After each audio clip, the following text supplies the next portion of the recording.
حافظ ابن قیم رحمۃ اللہ علیہ زاد المعاد میں تحریر فرماتے ہیں کہ نماز روزی کو کھینچنے والی ہے، صحت کی محافظ ہے، بیماریوں کو رفع کرنے والی ہے،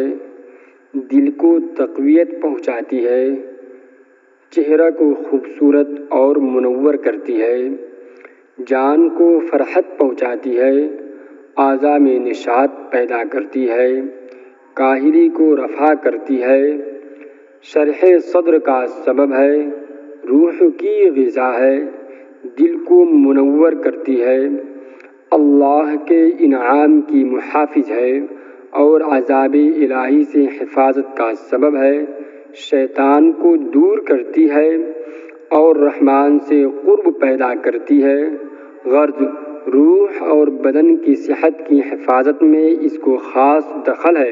اور دونوں چیزوں میں اس کی عجیب تاثیر ہے، نیز دنیا اور آخرت کی مضرتوں کے دور کرنے میں اور دونوں جہان کے منافع پیدا کرنے میں اس کو بہت خصوصیت ہے،